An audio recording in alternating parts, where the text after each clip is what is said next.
Welcome back to Bleacher Brawls, the home of the greatest rivalry in professional sports between the Boston Red Sox and the New York Yankees. That's what we are talking about tonight in our 2023 Pendulum preseason show. We have the entire Bleacher Brawls crew here tonight. My name is Patrick. I'm here with everybody you're going to hear on the podcast this season. You'll get introduced to them along the way. We are going to check in on the state of the rivalry, as we tend to do, but this is us setting what we call the pendulum before the beginning of the 2023 season. Let me explain. At the end of last season, we decided that if you think of the pendulum, and if you're watching on YouTube, Derek's going to send it to you now, you look at the pendulum as if it's the bottom half of a clock, right? 3 o'clock all the way to the Red Sox, 9 o'clock all the way in the Yankees' favor. We're kind of deciding which way is it swinging and which franchise's favor. Right now, we have it at about 7 o'clock, which is one tick towards the Yankees. Now, that might seem a little weird because, the Yankees won 99 games last year, while the Red Sox finished at 78 games, first place and last in the division, respectively. But we're taking a lot into account, okay? We're taking in anticipation for the future. We're going to talk about farm systems later. We're talking about recent playoff success, right? We're taking a bunch of things into account. One season isn't going to totally change things around. It's not going to swing it all the way, right? We kind of move it one or two, probably just one tick at a time. Right. So we have it in the Yankees' favor right now, and we're going to check in. We're going to talk everything. We're going to talk offseason moves, managers, offense, defense, farm systems, everything. All right. I'm going to kick it to Luke first. Luke's going to talk a little bit about both teams' offseason additions. Obviously, the main anchor of both of those teams is keeping their star players, but obviously some moves on both sides as well. Luke, go for it. Let's start with the Yankees front office and see how they put their team together. Who did they lose? Not much. They lost Aroldis Chapman, who was really basically an albatross on the team for the last few years, and they lost Andrew Benintendi, who's the closest thing to an actual leadoff hitter that they've had in a long time. The Yankees, they always spend big, but look, as we all know, Hal Steinbrenner is far from the crazy gunslinger that George was. Cashman has great resources to work with, but not enough to cover any old mistakes that he makes. And fans demand that he acquire expensive stars to fill out the roster, but he doesn't have a free pass to just make it rain in the Bronx. If someone doesn't work out, just spend as much more money as he wants on someone else to take up the slack. They made the essential move that they had to make. They re-signed Aaron Judge, 9 years, $360 million deal for their 30-year-old franchise player, their leader. He had a legendary contract here that forced Cashman to pay up $40 million a year. So they locked up their best player. So they made the essential move in re-signing Judge. They made a seismic move, too, by signing as a free agent the starting pitcher Carlos Rodon. He was the biggest name starting pitcher left on the market at that time that I recall. 6 years, $162 million for a second ace to pitch behind Cole, giving them a dominant 1-2 combination for the playoffs. And Rodon's a guy who could, so now they have two guys in the rotation who can win 20 games if they can stay healthy. Big if for Carlos Rodon, but a seismic move. A significant move, re-signing the first baseman Anthony Rizzo, 2 years, $40 million, I think, deal for a 33-year-old slugger and defensive whiz. And I believe the only guy on the Yankees roster with a World Series ring. They made a questionable move, signing free agent relief pitcher Tommy Canley for his third tour of duty in the Bronx, 2 years, $11 million. He's a great talent, but he had Tommy John surgery in 2020. He came back. I think he appeared in 13 games last year for the Dodgers. So who knows how long he can make it through the season. They made a brain trust move, adding Omar Minaya and Brian Sabian, two former GMs with big-time scouting backgrounds that should help them in selecting players. Unaddressed areas, they got a couple big ones. They never got anybody to play left field. They didn't sign a closer.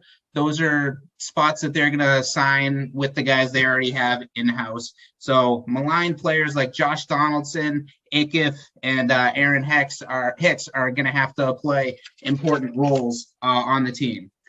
We move to the Red Sox side. Their big losses: Nathan Eovaldi, Xander Bogaerts, JD Martinez, leadership guys, big time players at times in their careers here, especially Bogaerts.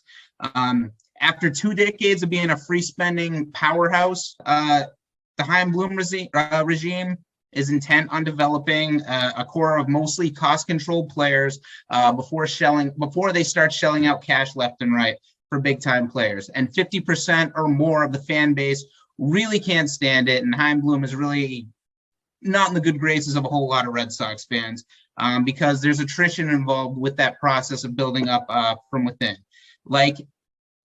And we'll talk about attrition, talk about 2020, a punt year where they sucked, traded away Mookie Betts, didn't replace that loss with anything.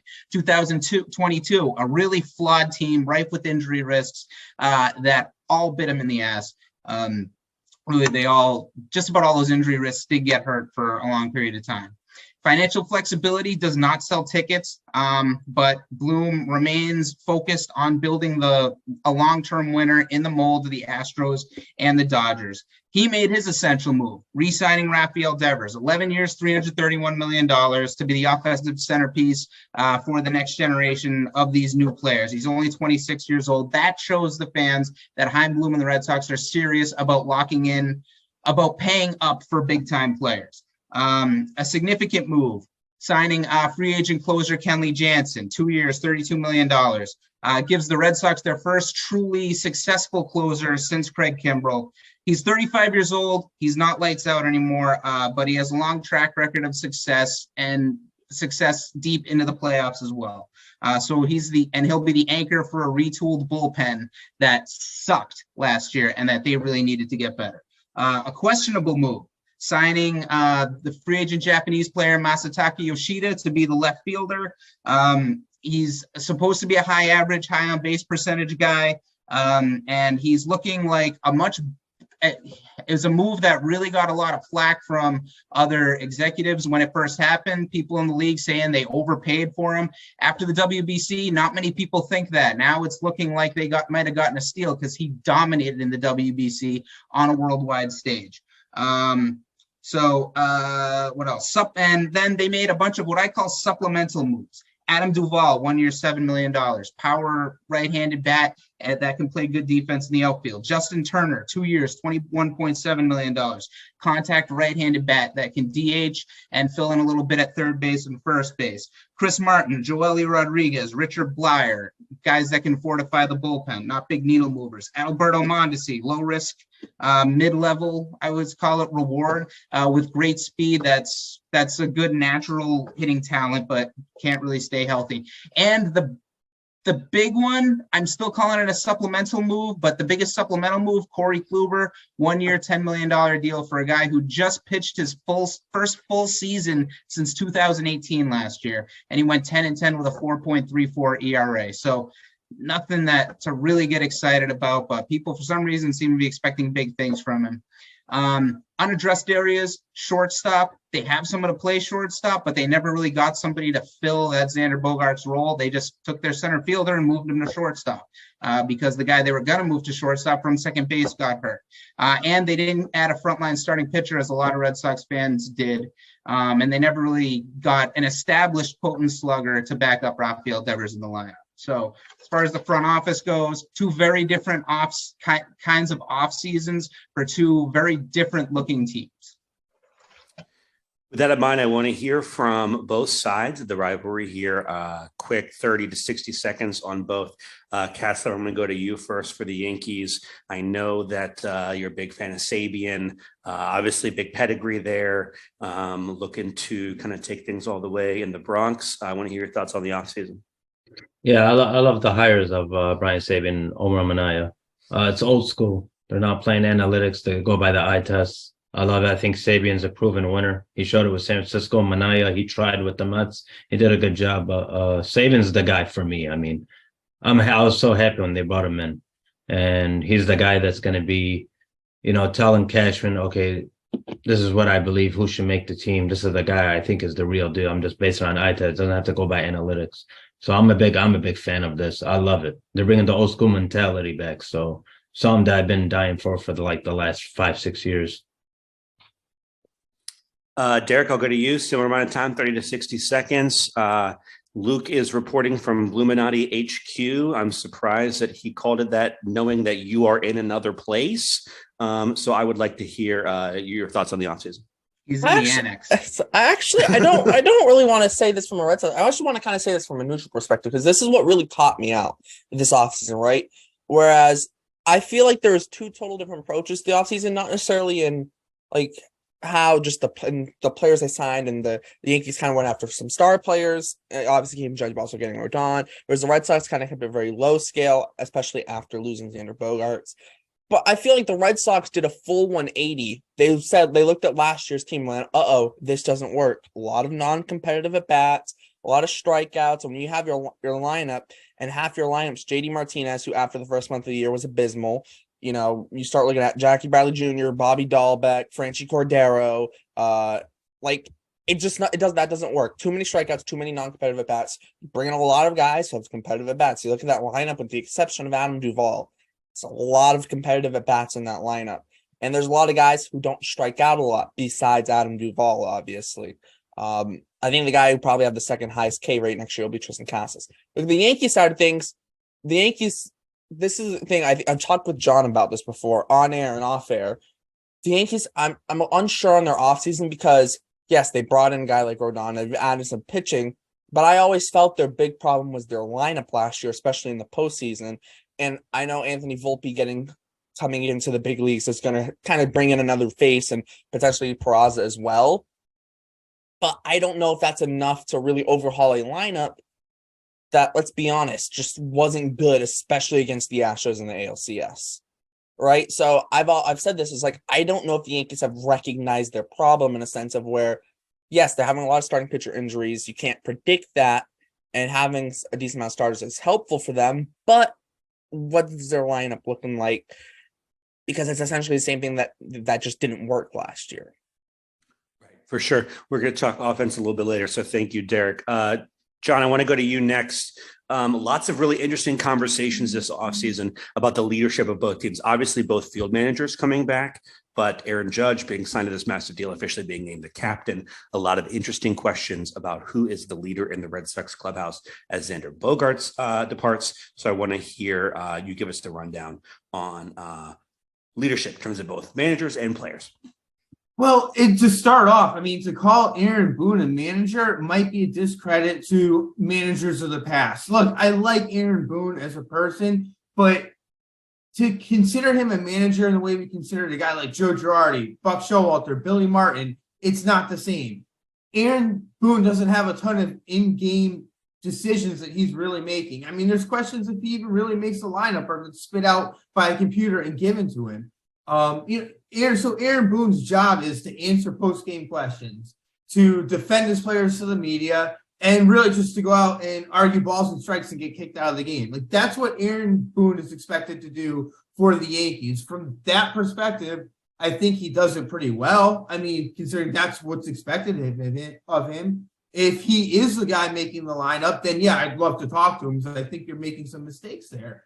On the other side, you have a guy like Alex Cora, who seems to be pretty polarizing amongst Red Sox fans. I encourage anybody to go to our website. About a year ago, Luke wrote a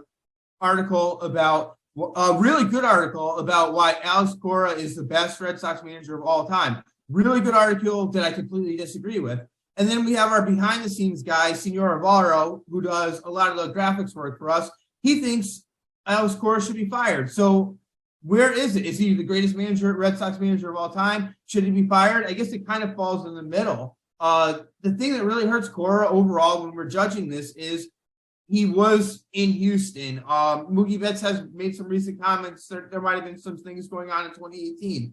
So I think Alex Cora has a lot to prove. I think he can do it. I do think what he's shown me, Alex Cora does seem to be a good motivator. He does seem to be a good in-game manager. But I don't think we really know what Alex Cora is yet. And I think with all eyes on him now, this might be the year where I think it's kind of finally settled what Alex Cora is as a manager. As far as team leadership, look, the Yankees have Aaron Judge as their captain. Anthony Rizzo is his consigliere. However, I do think Aaron Judge he has tremendous respect within that clubhouse.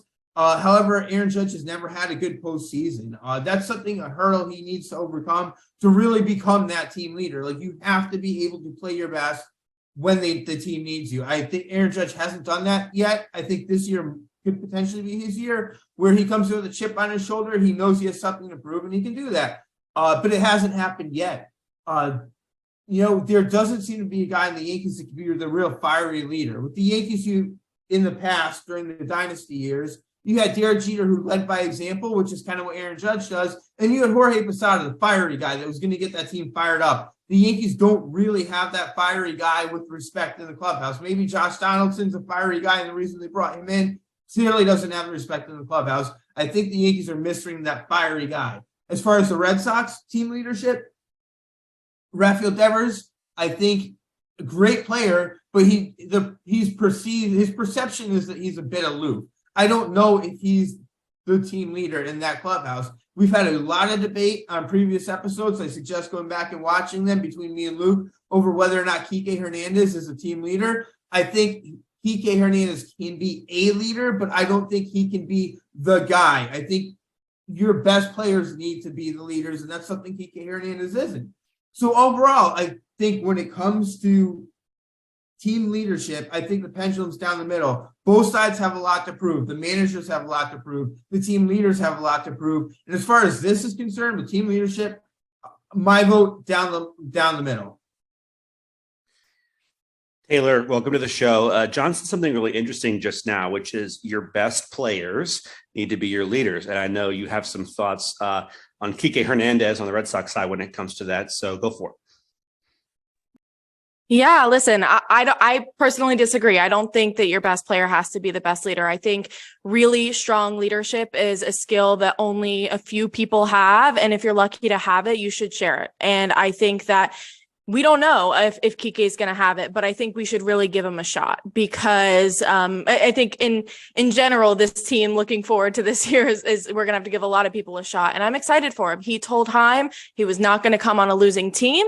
And I think we all have differing opinions on whether Heim has actually, gone with that and held his end of the bargain. But I think Kike was serious about it. He was a major player in recruiting Turner. He has been working really, really hard on the offseason. He's been very vocal about his high expectations as a team and as a leader. And I think if he has what it takes, let's keep an open mind and let's run with it. Great. Thanks. Barnes, I want to hear the Yankees side of things. Here we go. Let's start from the top, right? Let's go to the front office. Brian Cashman, anytime that the Yankees have a shot at the playoffs, he goes all in. He gets the pieces that they think they need at the time. Great. Boom. Great leadership from the front office. Aaron Boone, right? John, you literally just said, you're like, his job is to go out there, argue balls and strikes. That's what he does. My guys are blank savages in the box. All right. Get it done. Number 3, player leadership. Aaron Judge, new captain. All right. He doesn't play in the World Baseball Classic because he says his priority is in New York. That's what you want to hear from your newly named team captain, right? Yeah, I get it. He's got a lot to prove in the playoffs that we still have yet to see that, but he does take accountability in that one fly ball in the ALCS when Harrison Bader drops that ball and everyone's giving Bader crap. Aaron Judge goes, I was going for the ball. He called me off, but I came out too late. All right. And that messed him up. He takes accountability, right? What more can you ask from an actual team leader who is also the best guy, even though Luke disagrees, in the American League? I don't know about that, but we'll move on. Barnes, we're actually going to you next. We want to talk about, the starting rotations. I don't want to say big moves this offseason. Obviously, Rodani won't be with the Yankees to start the year, but the Red Sox moved some things around as well. What are you looking at when it comes to both starting rotations this season? So I was listening back to the last time we were visiting the Pendulum, and as stated on the last episode of the Pendulum, in quotations, it's way over towards the Yankee side, which, to be honest with you, I still kind of agree with. All right. In that recording, Luke said, yeah, I pretty much agree too. So, and Luke is always right. So what did the Red Sox lose? They lost their best pitcher from 2022, Michael Wacha. They lost Evaldi and they lost Rich Hill, even though he's a bum. What do they get? They got Corey Kluber, who Oh, Luke, you just said nothing to be excited about. What did the Yankees lose? They lost John's favorite player, Tyone, the Tyone lover. And who did they get? Oh, there's this guy, Carlos Rodon. He's pretty good last time I checked, right? So just looking at the moves, hey, things are still going over towards the Yankee side. Yeah, he's gonna miss the first month of the season. That's okay. Because guess what? I took a glance at some things. Starting pitching in 2022. I used 2022 stats because I think it's very relevant and it's prevalent and shows what pitchers are doing actively. Red Sox starting pitcher WAR. Whether you like WAR or not, it sometimes gives you an idea, a general idea of what's going on here. Starting pitchers for the Red Sox, 1.2 WAR. Yankees, 2.4 WAR. Wow, okay, Yankee side. Quality starts from the Red Sox in 22, 46. Quality starts from the Yankees in 22, 68. Great. Now you're like, well, some pieces have moved. The Red Sox, we didn't have all our guys. The Yankees, they're not going to have all their guys start opening day. So I ran some numbers, and I used these names of who I thought would be opening day people for the Red Sox: Kluber, Sale, Houck, Pivetta, and Crawford. That's what I think Luke has said in the past, what could be on opening day, at least to start the season. So I ran some numbers for those guys. Quality starts with those names from 22. They had 31. All right, you're like, okay, cool. You can't just go based on total amount of quality starts, but we can look at the percentage of quality starts. Those guys had 37% quality start if you combine all of their start totals. The Yankees guys for opening day, Garrett Cole, Clark Schmidt, Domingo Germán, Nestor Cortez, and Johnny Brito. I used his minor league stats. They had 51 quality starts, and they had 45% quality start rate. You tell me who has the better starting pitching going into the season. Oh, and that also doesn't account for Carlos Rodon.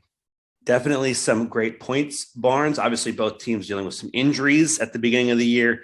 However, we said it in November. We said it's in the Yankees' favor, and it definitely seems to still be. But I'll go to Luke and Joey first. I'll go to the Red Sox guys. Let them kind of counter that a little bit. Luke?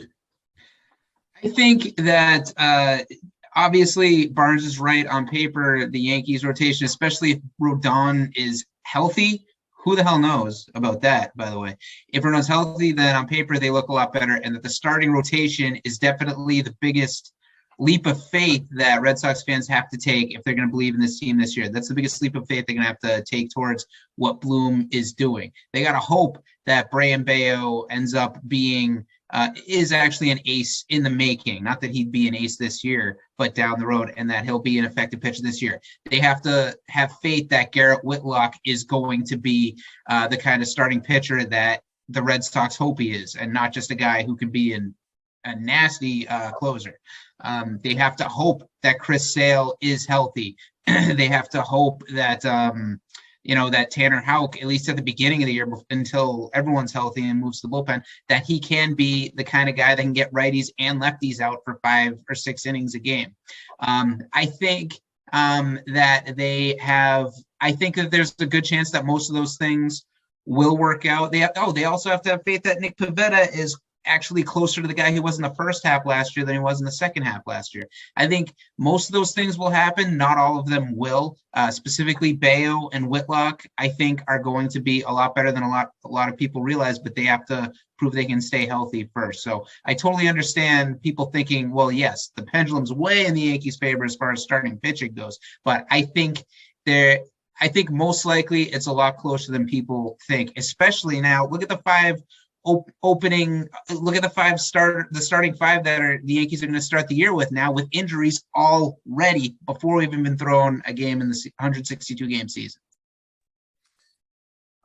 Joey, as I said, for the folks listening to this and not watching on YouTube, Luke is reporting from Bluminati HQ.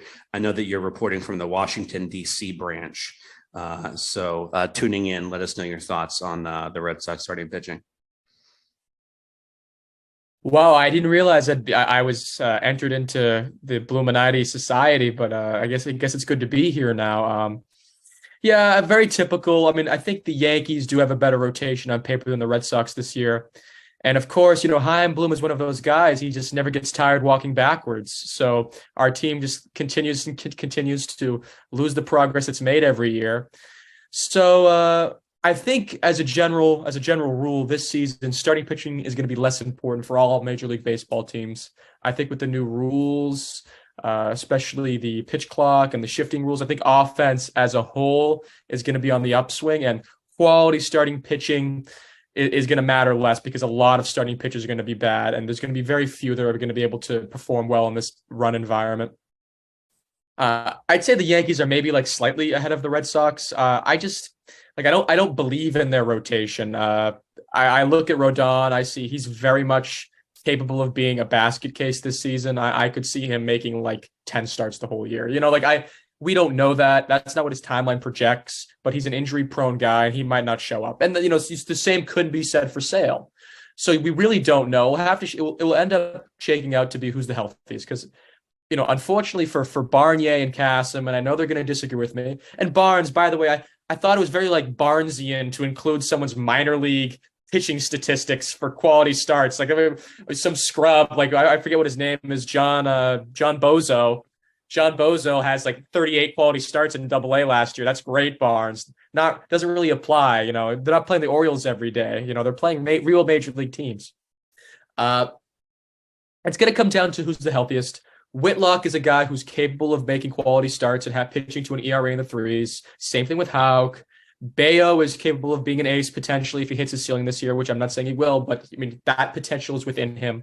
Sale, if he performs, will be excellent. And Kluber, to talk about the Kluber subject, he's very reminiscent of me he's very reminiscent of Cam Newton. You guys remember Cam Newton when he came to the Patriots? I remember looking at Instagram and seeing everyone was like, Cam Newton on the Patriots, we're back. And actually we're looking at it and going, wow, I would have liked to have Cam Newton like 5 years ago, but Cam Newton now, to quote Kasem, not very good, right? So Kluber, people look at him and go, oh, that's the guy that won the 2 Cy Youngs. That's awesome. That was a long time ago. I was in middle school when that happened. He's got to perform now and be a good pitcher now, right? Pat has seen a lot of good pitching in his life. He remembers Kluber fondly, but I remember Kluber as like an old fuddy.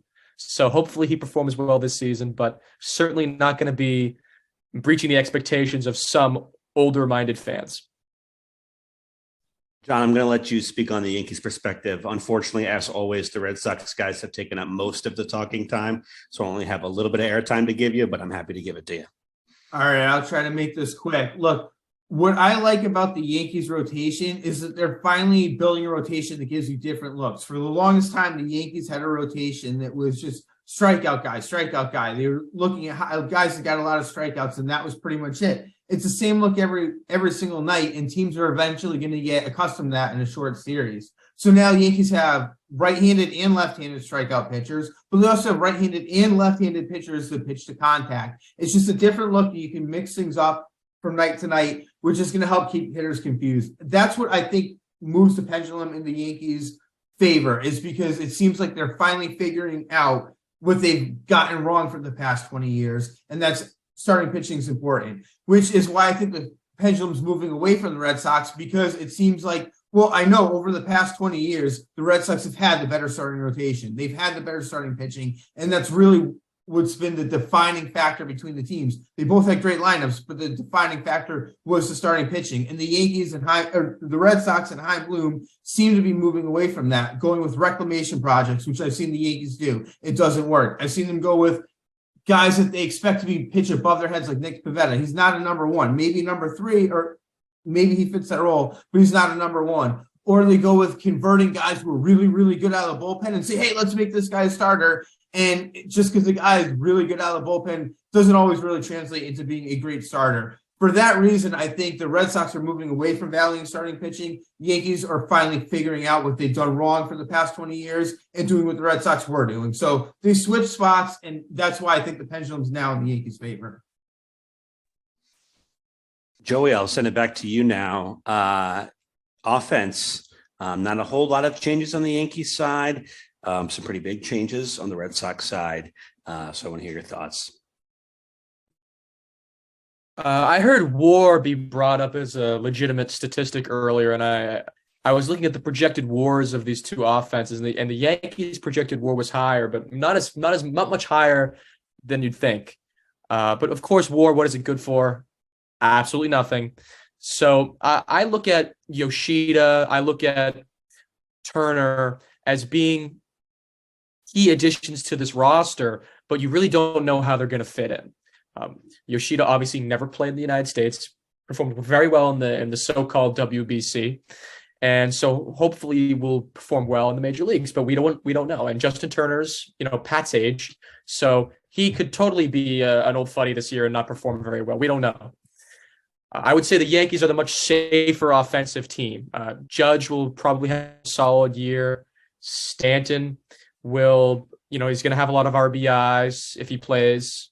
Rizzo's a quality hitter, and DJ LeMahieu, if he bounces back and he doesn't perform like he did last year, he'll be excellent too. So I give the edge to the Yankees starting lineup, which hurts me to say a lot, but I feel like the Yankees do have a lot of holes. You're gonna have IKF in that lineup sometimes. You're gonna have Trevino. Not a ton of great hitters in that lineup, but certainly top heavy. And if it's healthy, it will be excellent. But the Red Sox, I would say, I think are going to have a very good soft hitting lineup. Not going to be a lot of power, but it feels like to me that people like Verdugo, people like Yoshida, Devers, Turner, they're going to be getting on base. I wouldn't be surprised if all of those guys didn't have OBPs ranging from 350 to 400. I think the Red Sox will be on base a lot. And even last year, when the Red Sox had a very, very, very poor year, the Red Sox were one of the top 5 ranked offenses in the league, I think. So who knows what's going to happen this season? Chaim Bloom could be wearing a pine overcoat by the end of the season. He could get fired by Henry if this offense doesn't perform well. But I expect it to perform well. I expect the Yankees to perform well too. But they have questions of health, and they have questions of, is LeMahieu going to bounce back? So certainly the Yankees are the safe bet, but don't be surprised if the Red Sox offense is better than the Yankees next season. Taylor, Joey calls the WBC the so-called WBC, but I know you liked what you saw from Masataka Yoshida in that, so I'll send it to you now. I really liked everything he had to offer, and I'm really excited to see what he produces in the next season. His teammates can't seem to say enough good things about him, and Siri. His teammates can't seem to say enough good things about him. Rafi was saying what a great natural swing he had. Trevor Story's saying he's clutch. Justin Turner's been saying some good things. So it's not just me who sees the potential in him. And it's a huge question mark. Are his talents going to translate well to the MLB? We don't know. At the end of the day, we don't know. But I think it's looking good, and I'm really excited to see him in the cleanup spot. I think that we have been lacking a real true command in that cleanup spot for a while, and I think that this is a good opportunity for him to really show us what he's got. He had the best offensive with WBC anybody's ever had. Shohei Ohtani winning the MVP award. It's like a role reversal from last year's MVP. It was a total PR move. Nothing more. Luke arguing for Shohei Ohtani to not win the MVP. All right. We'll talk about this later, Luke. We don't have time for this. Taylor, you bring up rather a really interesting point. It's a lineup of a lot of number 2s, feels like, right? Kasem, I feel like the Yankees lineup, maybe this is just me, is a lot of number 3s, maybe number 4s. The balance of the lineup is interesting. I want to hear your thoughts. Yeah, the Yankee lineup, like I said from last time we talked, I believe that they were going to bring back the same crew, except they lost Benintendi, which was, I think, in my opinion, a big loss. But I think Stan's going to have a good year. I believe Judge. I think it's just way better than the Red Sox. Who are you relying on the Red Sox besides Devers? I think Yoshida is going to end up doing well coming from Japan. And I don't know, who's your third player?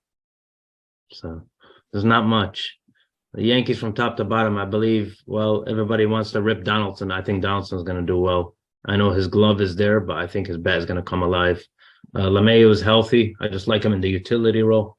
Glaber's going to bounce back. And top to bottom, I think the Yankees, hands down, 10 times better than the Red Sox. It's no competition. Wow, interesting. All right. Laying down the gauntlet, Derek, I'll let you wrap this one up very quickly. Yeah, I think this one is interesting. The Yankees, like I said, kind of with their front office, like their lineup hasn't changed much, right? but so we kind of know what's going on. This Red Sox lineup, it's changed. I could have brought this up when we were talking about the managers, but if it's more fitting for the offense, I feel like this Red Sox offense is almost like a picture perfect example of what Alex Cora wants from a lineup. Maybe you could add another like slugger in the middle of the lineup, but you look up and down the lineup, it's guys who like I said earlier, they can work deep in counts, have competitive bats, but also too, Alex Cora is big on situational hitting, being able to put the ball in play. I think this will be a very doubles heavy team for the Red Sox. You look at guys like Cassis, I think could be a 30-40 double guy. Verdugo had 39 doubles last year, played the first 2 months with a broken toe. He could hit 40 doubles. I think Yoshida could be a 30-40 double guy. Devers is a 40 double guy, maybe even a 50 double guy. If Trevor Story's healthy for a full year, which he's not, he could be a 40 double guy, but he's not healthy. So, but let's say he plays 3 months, he could hit 20 doubles in 3 months if he gets hot. You go up and down the lineup, it's going to be a very doubles heavy lineup, and I think it's a lineup that can put the ball in play when needed, and the Red Sox didn't have last year. So I think this Red Sox lineup will overperform what some people think, just because they'll be able to create runs and not just get a guy on base, hit a home run. You get a guy on base, so they can move him around. So I think this Red Sox lineup is a totally different thing to the Yankees lineup, where the Yankees lineup, they're going to hit their home runs, they're going to hit for power. Whereas this Red Sox lineup, they're going to be playing the gaps a lot more and hitting singles and doubles. And that's how they're going to produce most of their runs. Kasim, you laid it down, man. Saying length in the Yankees lineup, I think I personally have to disagree a little bit with guys like Donaldson and IKF and Hicks playing regularly. So I am very interested how you're going to lead this discussion on each team's bullpen.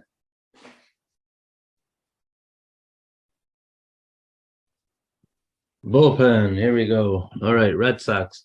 I'll start off with the Red Sox. Fine. Getting Kenley Jansen, Chris Martin. If you guys want to name me off the rest of the names, that's fine. But there's not really anybody that scares me. I think all those guys that you guys sign, if the Red Sox are on a down year, I think they're tradable in order to get prospects, help build, get younger players.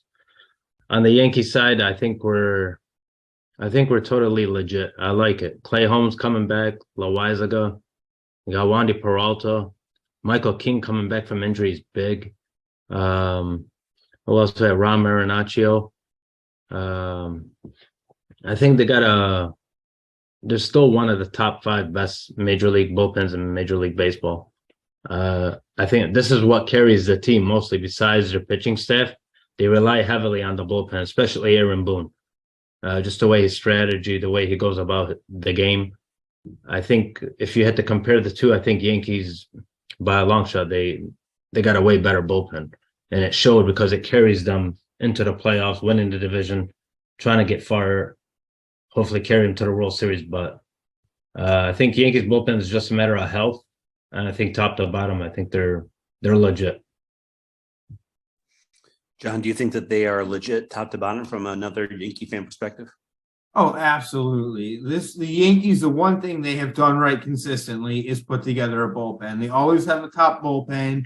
They always develop a couple bullpen arms out of the farm system every couple of years to really step in and pitch well. And a lot of people don't know this. The Yankees had the most wins in relief in 2022. So they've just proven to be a solid bullpen, and I have a lot of faith in them. Whereas the Red Sox bullpen, maybe a little bit questionable, but I do think the Red Sox probably have the best bullpen they've had in several seasons. So maybe the gap is starting to close a little between the two teams. Derek, obviously you're speaking as a Red Sox fan, but I know you have some Yankees thoughts, so I'll throw it to you before we move to the Red Sox. Yeah, I think this Yankees bullpen's like John said, Yankees have had very good bullpens recently. But I want to kind of highlight the kind of key importance of Michael King last year for the Yankees, because people outside of New York, I think, didn't realize how big of an injury it was when he did get injured. Like you could make the argument he was the best setup man in baseball up until he got injured, right? So the Yankees are getting him back. You could have Clay Holmes potentially have another good year. I'm super high on Jonathan Loaizaga. I've talked with John about this forever. I'm super high on Loaizaga, and he can play a part in this bullpen. It's a very deep. Wandy Peralta is a very good lefty. Ron Marinaccio, I know he's not left-handed, but he does very well against lefties. He's a righty who actually faces lefties better than righties. So he's almost like their kind of second lefty, I guess, in the pen, if you want to put it that way, because they don't have a second lefty. It's a very, very deep bullpen. And that's why I think this Yankees bullpen, it's a bullpen that, as a Red Sox fan, it's like I look at, I'm like, dang, there's a lot of good guys in there. And that's a team like, I don't want to get into like the 6th, 7th inning behind against this Yankees team behind, going into that bullpen being behind by a couple runs, because it's not a fun bullpen to have to face. Luke, I'll let you wrap it up with the Red Sox side. The only thing about the Yankees is that they don't know who the closer is going to be. Maybe in-house they do, but that's nothing to just, brush past, because, we all know just because you're a good reliever doesn't mean you're a great closer. So that's a big, I won't call it a hole, but it's a big mystery on the Yankees. They thought they had it in Clay Holmes last year until the Red Sox broke him. And so now, are they going to put their only real lefty, Wandy Peralta, as the closer? Because he's the guy who's got the most, seems like he does the best in high leverage situations. Really high leverage situations. He was the best Yankees player in the playoffs last year, other than maybe Harrison Bader. And the Red Sox, I think it's pretty close. You got Kenley Jansen, you got Chris Martin, you got John Schreiber, now a superstar reliever. And then once the starting pitchers are all healthy in a week or two, then you throw in Tanner Houck and Cutter Crawford in there too. So a lot of talented guys, and most of them, pretty experienced, and that we've seen them in the bullpen, and they have really good stuff. So I don't think that's a runaway for the Yankees, even close to that. Derek, I'll throw it to you next, because one of the things that we want to think about in a second, Taylor's going to talk about expectations for 2023. But one of the things that we take into account in this conversation is the future. Okay. And that's usually defined by farm systems. So I want a brief rundown from you on both teams, farm systems, a little state of the farm, and who can we expect to see maybe in 23, and who's going to make a difference beyond? Yeah, well, we'll start off with this first. Obviously, the Red Sox, they have a recent graduate from the farm system, and Brian Bayo, who graduated. He only got like 5 innings or 6 innings or something like that past prospect status. So he's not. I know he's not technically a prospect anymore, but he's a very recent graduate of the farm system. You have a guy like Tristan Casas, who is still considered a prospect, who, will be starting on the opening day roster. The Yankees, however, they have Anthony Volpe, who's going to be starting on the opening day roster. Oswald Peraza could be potentially in the mix too. If he doesn't make the opening day roster, the Yankees fans will probably see him at some point in 23. He did get a start in the ALCS last year. You also have Oswaldo Cabrera, another prospect that the Yankees are kind of, he's past prospect status. He's a recent graduate for the Yankees, right? So when you talk about recent graduates, both teams have kind of brought up a lot of guys. I think start getting into the weeds of the farm system, though. Obviously, the Red Sox have Meyer, who's kind of comparable to Volpe in terms of they're both like very high level shortstop prospects. They're probably 1 and 2 in terms of shortstop prospects, although Meyer obviously, so Volpe starting the year in the big leagues, Meyer's probably going to start the year in high A. So they are far apart in terms of their levels right now, but prospect status, they're close. But you get into the weeds of the farm system. The Yankees have Jason Dominguez. The Red Sox have Miguel Bleis, a little bit, farther away from the big leagues places, but he has that same kind of potential, right? So there's the kind of two guys are similar. When you start looking deeper, though, the Red Sox, you start bringing in the guys like Cedar Rafaela, who's my personal favorite guy in the system. You start even going past that. You have guys like Nick York, who was in top 100s heading into 2022, had an injured year. Now he's out of it. You start looking at guys like Brian Mata, who you'll probably see him in 2023 at some point. Even Brandon Walter, Chris Murphy, you could see those guys in 2023 as well. You start going down. The Red Sox seemingly have a very good pitching crop in the low minors with guys like Luis Perales, and you have a whole bunch of those young guys kind of coming out of rookie ball and getting into low A and high A, where Red Sox have a lot of good pitchers down there in the low minors. So when you start looking at the depth of the minor leagues, the Red Sox have kind of pulled ahead in terms of depth, especially in the lower minors. And yet towards the upper minors, both teams are a little rough, right? Because the Red Sox, most of their talent's lower minors. The Yankees, their high minors talent is now graduating with Volpe and Peraza and Cabrera, right? Overall, I think the Red Sox definitely have an advantage here, especially when it comes to, and I think that system depth really helps the Red Sox there. Especially if you start taking out the guys who are graduating or are about to graduate. The Yankee system really is going to be like Dominguez and then a big drop off, whereas the Red Sox are Meyer, Blaze, et cetera, right? So I think the Red Sox definitely have the edge there. Barnes, I want to talk about this one with you a little bit because you and I have been talking about this one behind the scenes recently. Listening to what Derek just had to say kind of cements how I feel, at least, which is all season long, we kept making jokes about the core four, the four guys in the history of the New York Yankees to be developed by the team and come up through the farm system. And Yankee fans are so proud of this fact that they have, sort of sanctioned them and sainted them, and, consider them, I don't even know what you want to call it. They're patting themselves on the back, essentially, right? And I think Derek's right. You have Anthony Volpe. I would consider him a poor man's Marcelo Meyer, but that's a different story. After that, at this point, he's on the opening day roster. What are you looking at? Here we go. Classic Red Sox fan going, oh, well, your guy is a poor man's version of our guy. Just like they did for Nomar Garciaparra and Jeter, who is, all but one vote was basically unanimous Hall of Famer. Nomar, oh, yeah, whatever. He's a schlub. Okay, so get the hell out of here. And the reason this conversation even started was you're like, oh, the Yankees haven't produced anything over the last 20 years. So guess what? I dug up the last 20 years worth of crap because you said come with notes. I came on with a ton of notes and I'll share them with you. But I'm going to save you guys, the listeners, some time. But guess what? Oh, hey, you know how Vegas has odds on like Rookie of the Year and MVP and stuff like that? Oh, one of the guys who's favored for AL Rookie of the Year, Gunnar Henderson, was drafted by the Red Sox. Oh, and he plays for your beloved Orioles. So take that Boston Red Sox shirt off. You and Taylor, take that hat off. I know you guys are Orioles fans. Put on your Gunnar Henderson shirts because, well, whatever. Oh, and Judd Fabian, drafted by the Red Sox, now plays for the Orioles. So, yeah, you guys have, we have Mayer and Nick York and Blaze Jordan. And you know what? Great. Yeah, we have Volpe and Dominguez, but what do the Yankees do with their farm prospects? They trade for MLB-ready talent, right? So it's, hey, you can go, well, we have a better farm.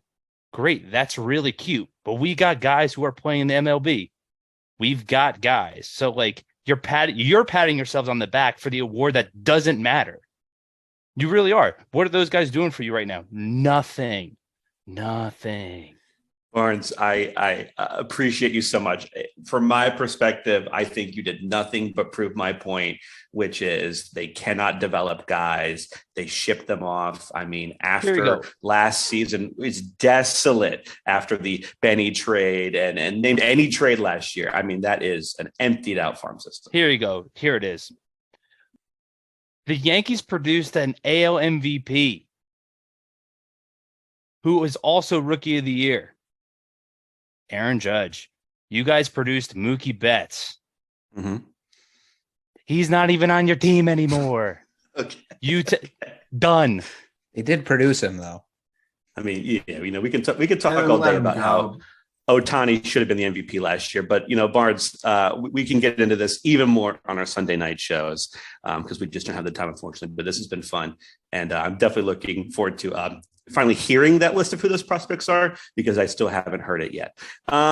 Taylor, we're done talking about the 2027 Yankees and Red Sox this year. This is why we're pausing right now at the beginning of the season to break down expectations for both sides, setting the pendulum before this season. We have a first place team and a last place team. We have a 99 win team and a 78 win team. I want to hear what you believe to be what both teams have their sights set on. Everybody's already had a lot of great things to say, and I don't want to spend this time just echoing all the great things that people have said, but you're right. We have two teams. One finished first in the division and one finished last. And the pendulum was set to the Yankees for that very reason. And, the Red Sox look different this year. Okay. Like we lost Sander, we lost JD, we lost Evaldi, but we brought in some, who I think are going to be some big producers. We brought in Yoshida, we brought in Turner, we brought in Kluber, and we have a healthy Chris Sale, which I think is going to be a big asset to us, assuming he can stay healthy. I know he's injury prone, but here's the hoping. We have a new catching core and bullpen, and we don't know at the end of the day if they are going to be better or worse, because it is a brand new team.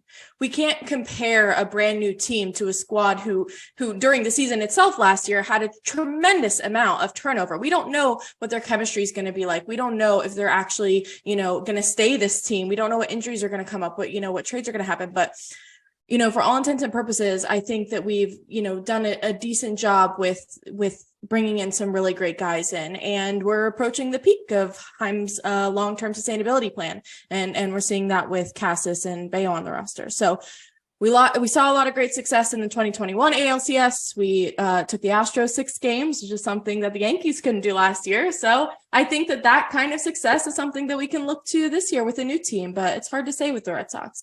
In terms of the Yankees, if it ain't broke, don't fix it. They've changed very, very little on their roster, and they made it through a long 162 game season last year. They came out on top of the division, and Judge had a legendary season. I think that in terms of the Yankees, they're hoping to learn from mistakes and grow from injuries and find similar success as last year. Interesting. We're talking about two teams who in the past 2 years have made the ALCS to what at this point is, one of the most cemented dynasties of all time, the Houston Astros. Taylor's point, doesn't matter who finished first, doesn't matter who finished last. It's a new season. They both had their sights set on the playoffs. It's interesting. I like the optimism. I also like every time Barnes laughs about Corey Kluber, because he's just upset with how much he stunk on the Yankees. Anybody? Oh, Joey wants to go. Joey, you can go here.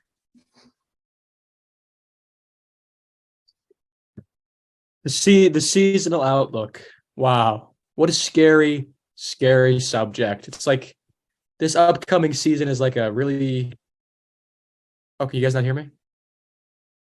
It's like a Robert Frost poem. It's like desolate, dark, cold, and I'm going to keep the window shut because I don't want to let the cold air in. It's the Red Sox certainly, I think, have a ceiling of being a playoff team. And I know these Yankees characters will disagree with me, but I also want to say that I do disagree with the blue Illuminati people like Luke. Pavetta's the ace. Full of great takes. Luke is.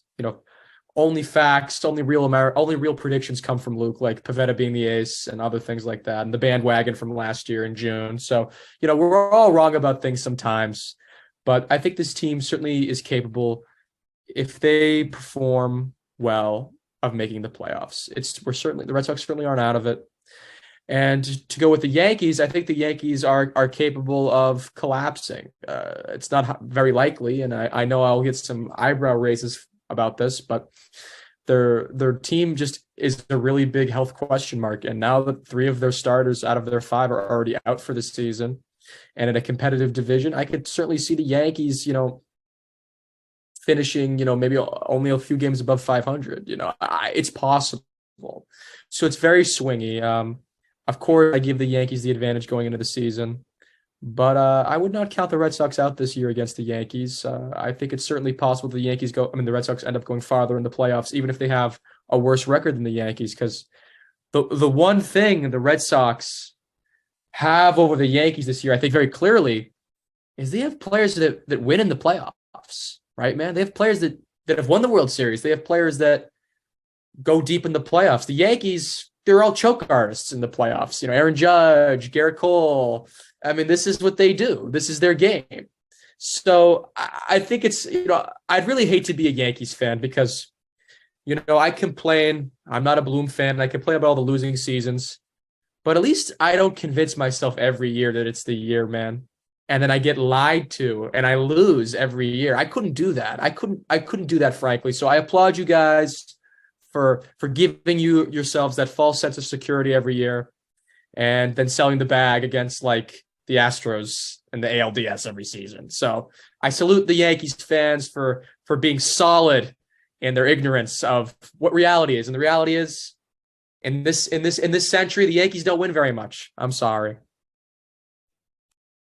Joey coming in hot. I like how this show started let's take both sides, and it has devolved more into Bleacher Brawls. Also, Joey, you say that you'd hate to be a Yankees fan because then every year's the year. I'd hate to be a Yankees fan because I'd have to root for the New York Yankees. But John, I'll go to you. I'll let the Yankee fan here wrap this one up. Well, Barnes has called Joey out on this before. He drafted Aaron Judge in our fantasy football league. He's a Yankees fan on our fantasy baseball league. He's a Yankees fan on some level this season. That's a lot of talk there. I think Joey's learning from Luke to talk big. Look, I mean, as far as expectations go for this season, the Red Sox have very low expectations. They're a last place team last year, and a lot of people are picking them to be in last place again. So really anything is going to surpass expectations. I think they do have a ceiling in making the playoffs. So the Red Sox, they're going to end up being competitive at the end of the day. But they do have low expectations going into the season. Not a World Series team, but potentially a playoff team. The Yankees, on the other hand, is yes, okay, you know what, Joey, you made some great points there. I can't even argue it. Every single year, it's World Series or bust for the Yankees fans. And I think we're in trouble this year because I don't think they're that team. They're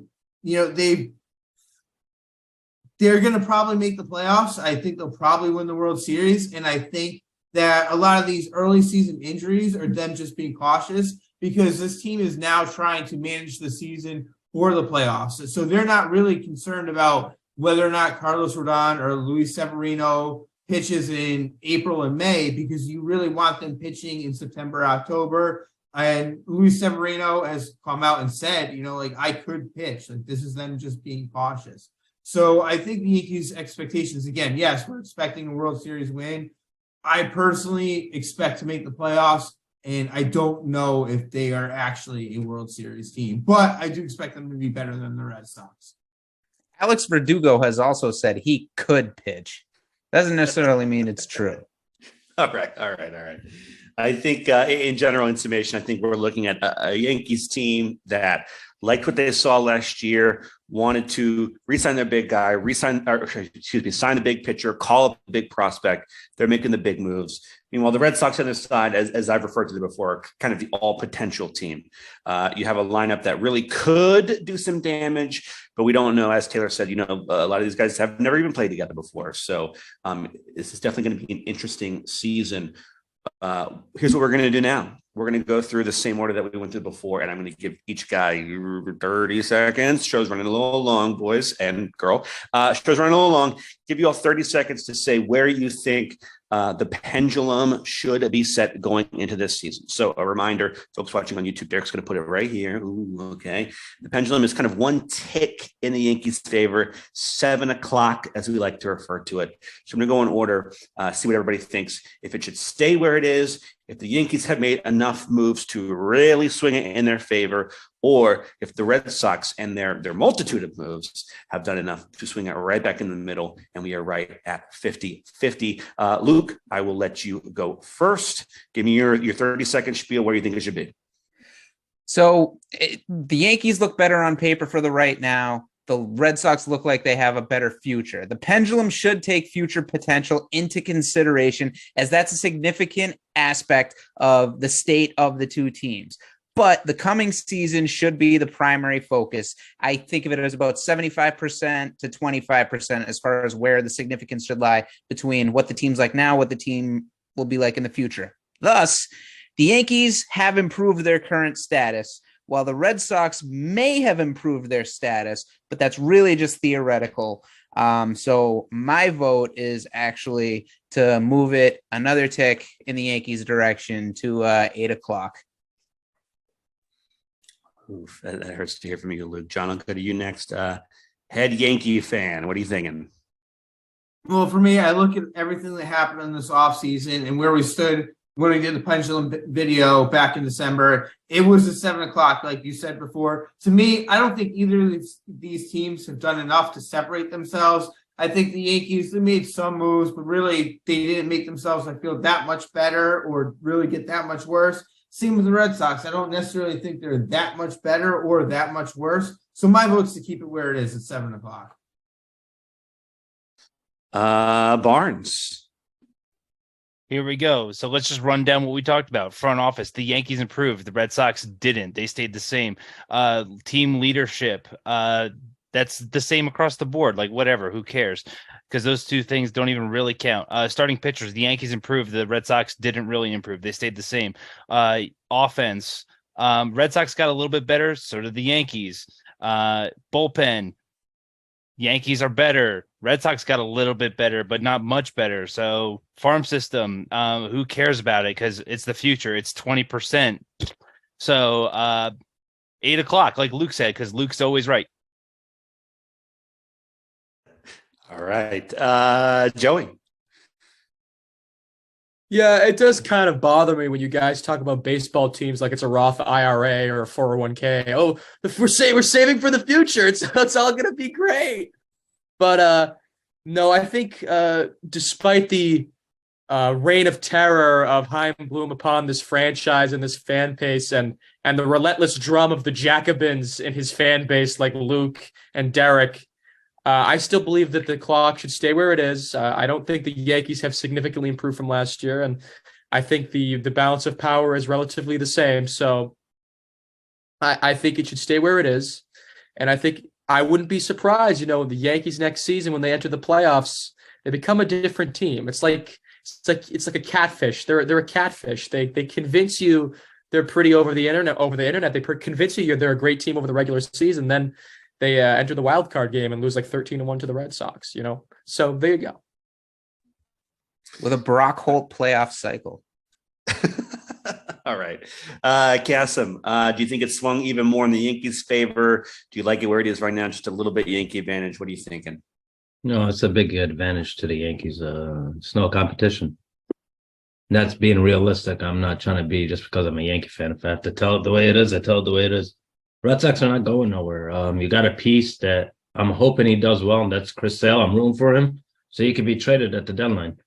That's the only thing I'm rooting for. And the Yankees, they should be in it. Win the division, get to the playoffs, and hopefully we could beat our kryptonite in the Astros. So that's the plan. It's get number 28. We haven't seen it since 2009. So I'm hoping Cashman does the right moves. Starting Volpe in the making the opening day roster helps. So hopefully they're going in the right direction. Some thinks those big moves were big enough to swing the pendulum. Derek, your thoughts? All right. Well, I agree with John that neither team has made really any significant moves one way or the other. So I'll use my time to say this. Might piss off some people here. But Michael Bowden, he walked so Garrett Whitlock could run. Justin Masterson walked so Tanner Houck could run. Yamaico Navarro, or Yamiko, I like saying Yamaico. Last one. Though. Navarro walked so Cedar Rafaela could run. Okay, so where are you putting the pendulum, Derek? I'm keeping it in the same spot because, like I said, like John said, I don't think either team significantly got better. I think John and I did a YouTube video saying saying that the Red Sox, and I said this actually, I think the Red Sox, they're kind of in transition from their older core last year, right? Bogarts, Evaldi, those guys, right? Into this kind of new core and the younger core of Devers, and they're going to bring in Cassis and Bayo and Houck and Whitlock and all these guys who are going to start coming through the system, right? And I always say this with guys coming through the system. I feel like it's always better to come through the system as a group. And the Red Sox have a very talented group in the low minors right now. It's going to take a while, but they've brought in some veteran pieces to still keep their team competitive while they're waiting on that next core to fully come up, right? So I think the Red Sox will be better than they were last year, record-wise. I think the Yankees will be a little bit worse just because the AL East is ridiculous, and I don't see any team winning.